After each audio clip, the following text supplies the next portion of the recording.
वही कहता है कि कच्चे कर्मचारियों को नियमित करने के लिए सरकारी पॉलिसी बनाई।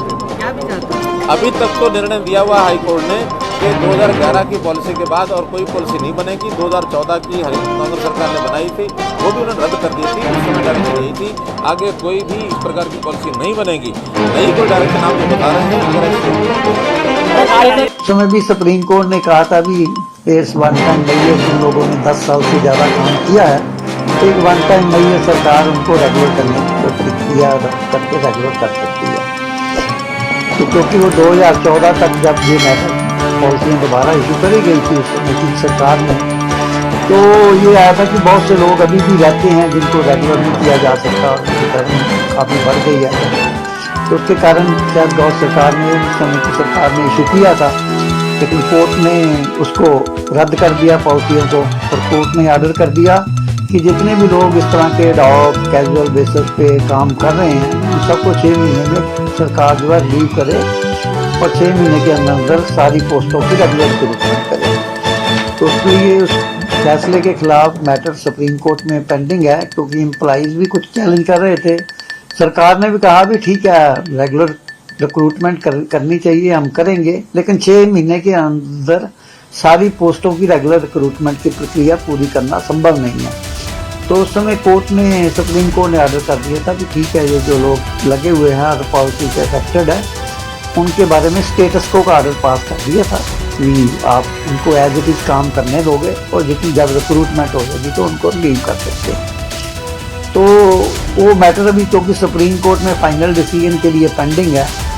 इन बिटवीन कई ऐसे एम्प्लॉई है जो पहली वाली पॉलिसियों के नीचे रेगुलर नहीं हो पाए थे और आज की डेट में उनको 10-10, 15-15 साल से ज़्यादा हो गया अभी कैजुअल या टेम्परेरी या डॉक बेसिस पे काम करते, और वो रोज़ कोर्ट में रिलीफ के लिए आते हैं। इतने इतने साल से वो काम कर रहे हैं, सरकार को इसके बारे में पॉलिसी बनाई करें।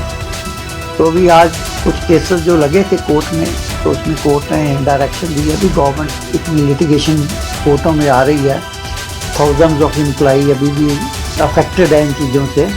तो जो रेगुलर कोर्टों में केस फाइल कर रहे हैं, तो इस सब का सरकार जो है एक बार एग्जामिन करे।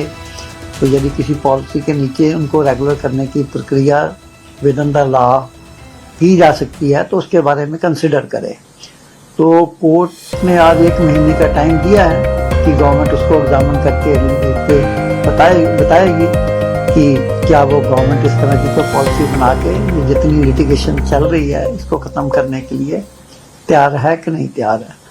तो जो आज कोर्ट की आदेश आया है, सरकार उसको एग्जामिन करेगी with in the legal parameters. यदि परमिसेबल हुआ तो हम पॉलिसी बना के इस तरह एम्प्लॉइज को जो रेगुलर करने की होगी सरकार उसको एग्जामिन करेगी और कोर्ट को अगली डेट पर इन्फॉर्म करेगी।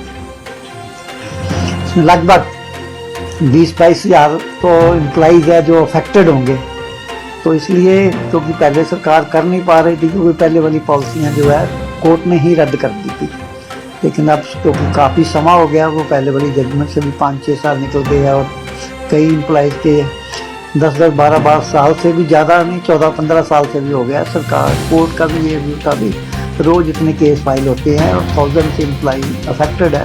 तो सरकार जो है इसके बारे में कोई ना कोई विचार करके कोई इस तरह रास्ता निकाले भी इतनी लिटिगेशन रेगुलरली कोर्स में ना आए। मतलब लिटिगेशन अननेसेसरी कोर्ट का टाइम भी वेस्ट करती है, एम्प्लॉइज के राइट भी, और सरकार का समय भी बर्बाद होता है। तो इसके बारे में जरूर इसके बारे में फैसला करेगी। तो सरकार को लिख के भेज रहे हैं, सरकार उसको एग्जामिन करेगी, जो भी पॉसिबल यदि हुआ तो उसको पॉलिसी बनाने के लिए गवर्नमेंट इसके बारे में